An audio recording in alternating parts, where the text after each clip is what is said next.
ನಮಸ್ಕಾರ. ವಿಶ್ವವಾಣಿ ಟಿವಿಗೆ ಸ್ವಾಗತ. ನಾನು ವೀರೇಶ್ ಶಿವಾನಂದ್ ಅಂಬೆ. ವೀಕ್ಷಕರೇ, ಕಳೆದ ಒಂದು ವಾರ ಕಾಲ ಪಾಕಿಸ್ತಾನದ ಆಕಾಶದಲ್ಲಿ ಫುಲ್ ದೀಪಾವಳಿ ಆಚರಿಸಿ ಆ ದೇಶವನ್ನು ಕಂಗಾಲಾಗುವಂತೆ ಮಾಡಿದಂತಹ ಭಾರತೀಯ ಸೈನ್ಯ ತನ್ನ ಕಾರ್ಯಾಚರಣೆಗೆ ಆಪರೇಷನ್ ಸಿಂಧೂರ ಅಂತ ಹೆಸರನ್ನು ಕೊಟ್ಟಿದ್ದು ನಿಮಗೆಲ್ಲರೂ ಕೂಡ ಗೊತ್ತಿರತಕ್ಕಂತಹ ಸಂಗತಿ. ಭಯೋತ್ಪಾದಕರನ್ನು ನಿಗ್ರಹಿಸುವಂತಹ ಕಾರ್ಯಾಚರಣೆಗೆ ನಿಖರವಾದಂತಹ ಅಷ್ಟೇ ಸೊಗಸಾದ ಹೆಸರನ್ನು ಕೂಡ ಇಂಡಿಯನ್ ಆರ್ಮಿ ಇಟ್ಟಿತ್ತು. ಆಪರೇಷನ್ ಸಿಂಧೂರ ಎಂಬ ಹೆಸರಿನ ಹಿಂದೆ ಒಂದು ದೊಡ್ಡ ಕಥೆಯೇ ಕೂಡ ಇತ್ತು.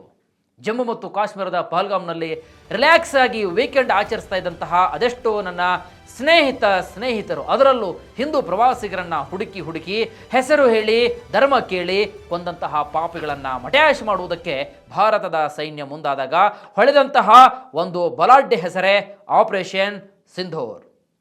ಸಿಂಧೂರ ಅಂದರೆ ನಮ್ಮ ಹಿಂದೂ ಮಹಿಳೆಯರು ಹಣೆಯ ಮೇಲೆ ಇಟ್ಟುಕೊಳ್ಳತಕ್ಕಂತಹ ಒಂದು ಪವಿತ್ರವಾದಂತಹ ತಿಲಕ. ಹಿಂದೂ ಗಂಡಸರನ್ನ ಕೊಂದು ಹೆಂಗಸರನ್ನ ಬಿಟ್ಟು ಅವರ ಬಾಳು ಪೂರ್ತಿ ನೋವಿನಿಂದ ನಿಟ್ಟಿಸಿರು ಬಿಡುವಂತೆ ಮಾಡಿದಂತಹ ಪರಮ ಪಾಪಿ ಪಾಕಿಸ್ತಾನದ ಪಾತಕಿಗಳಿಗೆ ಪಾಠ ಕಲಿಸಿದಂತಹ ಆಪರೇಷನ್ ಹೆಸರೇ ಸಿಂಧೂರ್. ಇದು ದೊಡ್ಡ ಸಂಗತಿ. ಇದೀಗ ನಮ್ಮ ಇಂಡಿಯನ್ ಆರ್ಮಿ ಜಮ್ಮು ಮತ್ತು ಕಾಶ್ಮೀರದಲ್ಲಿ ಇನ್ನೊಂದು ಕಾರ್ಯಾಚರಣೆ ಆರಂಭಿಸಿದೆ. ಅದರ ಹೆಸರೇ operation killer, not A killer. ನಿಮಗೆ ಕಿಲ್ಲರ್ ಹೆಸರನ್ನ ನೀವು ಕೇಳಿದ್ದೀರಿ, ಆದರೆ ಏನಿದು ಆಪರೇಷನ್ ಕಿಲ್ಲರ್? ಇದರ ಇಂಚಿಂಚು ಮಾಹಿತಿಯನ್ನ ಈ ಒಂದು ವಿಶೇಷ ಸಂಚಿಕೆಯಲ್ಲಿ ನಾವು ನಿಮಗೆ ಕೊಡ್ತಾ ಹೋಗ್ತೀವಿ. ವೀಕ್ಷಕರೇ, ಕಾಶ್ಮೀರದ ಶೋಫಿಯಾನ್ ಜಿಲ್ಲೆಯಲ್ಲಿ ಬರ್ತಕ್ಕಂತಹ ಒಂದು ಅದ್ಭುತವಾದಂತಹ ಸ್ಥಳವೇ ಶೋಕಲ್ ಕೆಲ್ಲರ್. ಪಹಲ್ಗಾಮ್ನಷ್ಟೇ ಸುಂದರವಾದಂತಹ ಪ್ರದೇಶ, ಹಿಮ ಕವಿದಂತಹ ಹಿಮಾಲಯ ಪರ್ವತ ಶ್ರೇಣಿ, ಪೈನ್ ಮರಗಳ ದಟ್ಟ ಕಾಡು, ಹಸಿರಾದಂತಹ ಹುಲ್ಲುಗಾವಲುಗಳಿಂದ ಸಮೃದ್ಧವಾದಂತಹ ಪ್ರದೇಶ. ಪಹಲ್ಗಾಮ್ನಿಂದ ಇಲ್ಲಿಗೆ ಕೇವಲ 80 ಕಿಲೋಮೀಟರ್ನಷ್ಟು ಇರತಕ್ಕಂತಹ ಒಂದು ದೂರದ ಪ್ರದೇಶ. ಇಲ್ಲೂ ಕೂಡ ಪ್ರವಾಸಿಗರು ಬರ್ತಾನೆ ಇರ್ತಾರೆ. ಈ ಪ್ರವಾಸಿಗರನ್ನ ಮತ್ತೆ ಗುರಿಯಾಗಿಸಿ ಕೊಲ್ಲುವಂತಹ ಉದ್ದೇಶದಿಂದಲೋ ಏನೋ ಪಾಪಿ ಲಷ್ಕರ್ ಎ ತೈಬಾ ಉಗ್ರ ಸಂಘಟನೆಯ ಭಯೋತ್ಪಾದಕರು ಬೀಡು ಬಿಟ್ಟಿದಂತಹ ಮಾಹಿತಿ ಮೇ 13 ಮುಂಜಾನೆ ಭಾರತೀಯ ಮಿಲಿಟರಿ ಪಡೆಗೆ ಇದೊಂದು ಕ್ಲಿಯರ್ ಕಟ್ ಆದಂತಹ ಒಂದು ಸಂದೇಶ ಸಿಗುತ್ತೆ. ಇನ್ನು ಸಂದೇಶ ಸಿಕ್ಕ ಕೂಡಲೇ ಇಡೀ ಪ್ರದೇಶವನ್ನೇ ಸುತ್ತುವರಿದಂತಹ ನಮ್ಮ ಭಾರತೀಯ ಸೇನೆ ಕಾರ್ಯಾಚರಣೆಯನ್ನ ಆರಂಭಿಸಲು ಪ್ರಾರಂಭ ಮಾಡುತ್ತೆ. ಹಾಗಾಗಿ ಇದಕ್ಕೆ ಇಟ್ಟಿರುವಂತಹ ಹೆಸರೇ ಆಪರೇಷನ್ ಕಿಲ್ಲರ್. ಶೋಕಲ್ ಕಿಲ್ಲರ್ ಪ್ರದೇಶದಲ್ಲಿ ಲಷ್ಕರ್ ಎ ತೈಬಾದ ಕಾರ್ಯಕರ್ತರ ಚಲನವಲನ ಮತ್ತು ಅವರು ಅಡಗಿಕೊಂಡಿರುವಂತಹ ಸ್ಥಳದ ಬಗ್ಗೆ ಇಲ್ಲಿ ರಾಷ್ಟ್ರೀಯ ರೈಫಲ್ಸ್ಗೆ ನಿರ್ದಿಷ್ಟವಾದಂತಹ ಮಾಹಿತಿ ದೊರೆತ ಕೂಡಲೇ ಕಾರ್ಯಾಚರಣೆಯನ್ನ ಪ್ರಾರಂಭಿಸುತ್ತಾರೆ. ಇನ್ನು ಭಾರತೀಯ ಸೇನೆ, ಸ್ಥಳೀಯ ಪೊಲೀಸರು ಸೇರಿದಂತೆ ಭದ್ರತಾ ಪಡೆಗಳು ಈ ವಲಯವನ್ನ ತ್ವರಿತಗತಿಯಲ್ಲಿ ಸುತ್ತುವರಿದು ಭಯೋತ್ಪಾದಕರ ಶೋಧ ಮತ್ತು ನಾಶ ಮಾಡಲು ಒಂದು ಕಾರ್ಯಾಚರಣೆಯನ್ನ ಪ್ರಾರಂಭ ಮಾಡ್ತಾರೆ. ಭದ್ರತಾ ಪಡೆಗಳು ಉಗ್ರರಿಗೆ ಹತ್ತಿರವಾಗ್ತಾ ಇದ್ದಂತೆ ಅತ್ತ ಉಗ್ರಗಾಮಿಗಳು ಸೈನ್ಯ ತಮ್ಮನ್ನ ಸುತ್ತುವರಿದಿದೆ ಅಂತ ಗೊತ್ತಾಗಿ ಗುಂಡು ಹಾರಿಸಲು ಪ್ರಾರಂಭ ಮಾಡ್ತಾರೆ. ಇನ್ನು ಭೀಕರ ಗುಂಡಿನ ಚಕಮಕಿಯಲ್ಲಿ 3 ಎಲ್ಇಟಿ ಭಯೋತ್ಪಾದಕರು ಹೊಡೆದುರುಳಿಸಲಾಗುತ್ತೆ. ಇವರಲ್ಲಿ 2 ಗುರುತು ಸಿಕ್ಕಿದ್ದು ಈ ಕುರಿತು ಸೇನೆಯ ಮಾಹಿತಿಯನ್ನು ಕೂಡ ಕಲೆ ಹಾಕಿದೆ.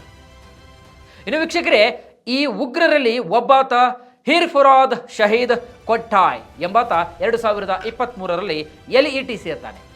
ಡ್ಯಾನಿಶ್ ರೆಸಾರ್ಟ್ನಲ್ಲಿ ಜರ್ಮನ್ ಪ್ರವಾಸಿಗಳ ಮೇಲೆ ಗುಂಡು ಕೂಡ ಹಾರಿಸಿದಂತಹ ಪ್ರಕರಣ, ಹಿರ್ಪುರಾದ ಬಿಜೆಪಿ ಸರ್ಪಂಚನನ್ನ ಕೊಂದಂತಹ ಕೇಸ್ ಹಿಸ್ಟ್ರಿ ಕೂಡ ಇವನ ಮೇಲಿದೆ. ಇವನೊಬ್ಬ ಉಗ್ರ ಅದ್ನಾನ್ ಶಾಫಿ. ಇವನು ಕೂಡ ಅಲ್ಲಿನ ಸ್ಥಳೀಯವನೇ ಕೂಡ.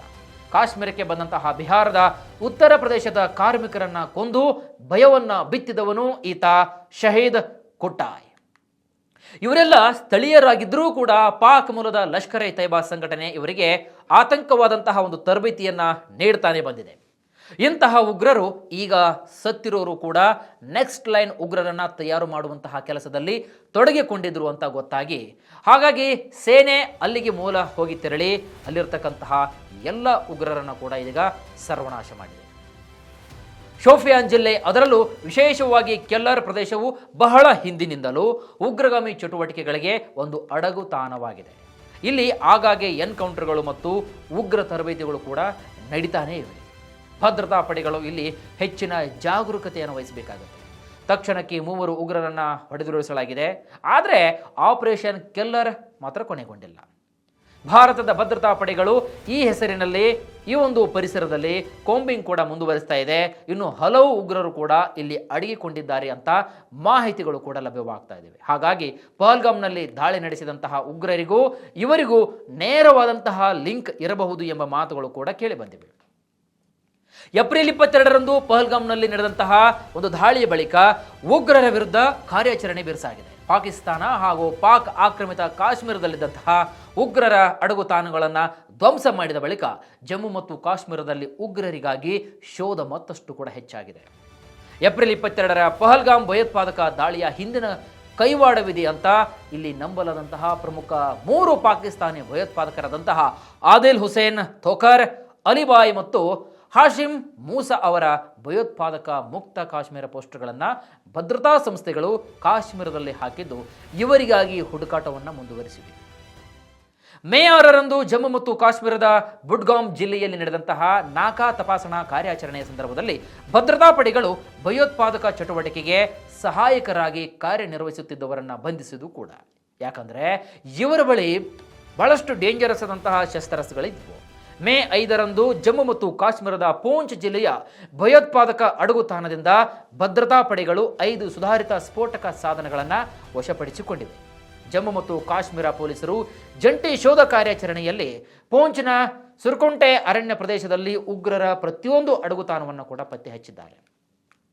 ಇನ್ನು ಅಂತೂ ಇಂತೂ ಆಪರೇಷನ್ ಸಿಂಧೂರ್ ಬಳಿಕ ಇದೀಗ ಆಪರೇಷನ್ ಕಿಲ್ಲರ್ ನಡೀತಾ ಇದೆ.